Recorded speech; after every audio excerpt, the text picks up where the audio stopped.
It's 7 months now, and Valve still haven't put out the ranked season 3. Everyone's asking for it, and it's not that hard of a thing to put out there for a new update. So what exactly is Valve trying to do, and is there a reason behind it? And I actually think there is, and it comes into a lot about a correlation of what Valve are trying to do over the next year in 2019.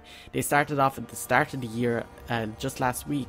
They reset 17,000 accounts that were abusing techniques to get into ranked, used mostly by Smurf and account buyers. Now, most people who saw this tweet interpreted it as that they just banned a bunch of Smurf accounts and that they don't want Smurf players.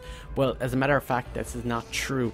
A lot of people who had Smurf accounts that I talked to ended up having no effect on their accounts. It only affected the people that were using multiple accounts or bot matches in some sort of way to walk down mid and get to 100 matches played so that they got into adequate matches for ranked matchmaking. So this is not to ban Smurfs, and Valve are not saying that they don't want Smurf accounts.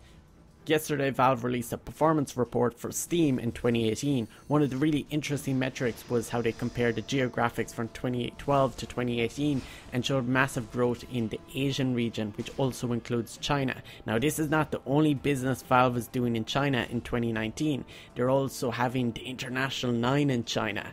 And we also have other stuff going on with China, is where they've partnered up with Perfect World to bring Steam onshore into China, and they'll reveal more details about this in the coming months. Now, it's going to be called Steam China. It probably doesn't make any difference to anyone else outside of China.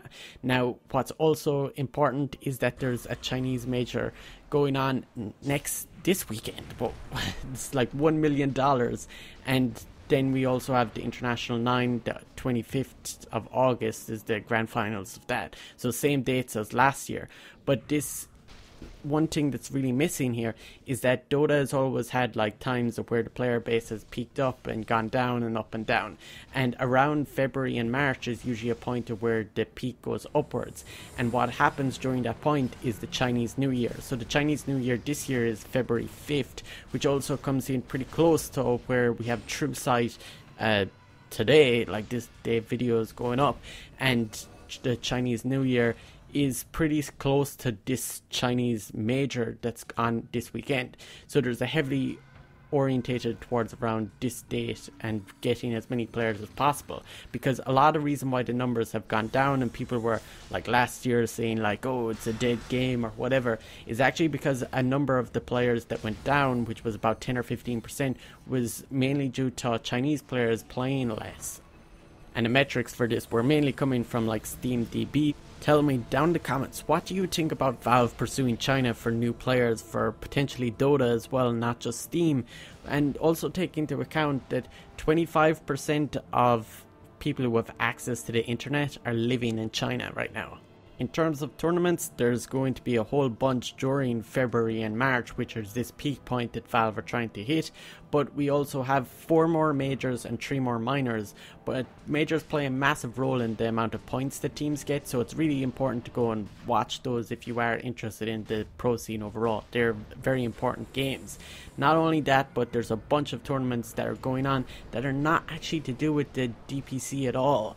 And 2 of the events are ESL 1 in Poland and MLD in Macau, and these 2 events are on in February 20th to 24th, and they have clashing dates. They're on the same weekend, but the main difference is that they have a 7-hour time zone difference, so they'll likely be on at different hours. But at that weekend we'll probably have 24/7 Dota of pro matches, and there's different teams at each of them, and they're $300,000 each, so you can expect that there's good teams at both of them. The week after that, Star Ladder starts, but it also is clashing with WSG, which is a World Cup style format where teams can only be from one country, all the players have to be, and that has 3 times the amount of prize money. And guess what? It's on in China. That's in the first week in March. So this is more of this China territory of getting viewership in China. Now, after this, then the week after that again is Dream League Major, and there's 2 more unannounced majors in May and June. Now, one of the other tournaments that's not part of the DPC is ESL1 Birmingham, which is a UK major, and that was like really popular last year because it was like the first UK like real tournament for Dota, and that's at the end of May. Now, talking about May, that's usually the month where the Battle Pass comes out. Last year it was the 8th of May, so we're looking around maybe the first week of May again, and we'll probably have Immortals. I would probably guess we might see Dota Plus, like new sets that will come in probably about March, maybe when around the time that Valve are trying to get that like peak player base, especially trying to get like subscriptions onto Dota Plus, because they probably make a decent amount of money out of that because it's just an ongoing service that they have in the background, and will be leading up to TI, and there'll probably be about a month break before TI getting teams prepared and stuff. But what we will be looking at after TI happens is roster changes, because the way that the Dota Pro circuit is currently formatted, it heavily discourages transfers or any players moving off a team during the season. So all the changes will happen straight after international, and we'll probably see the first major of the next season at the fourth quarter of 2019. So, China, what do you think? Please tell me down in the description. Make sure you comment, and I also have a Discord. Check link in the description. I'm back to uploading regularly again.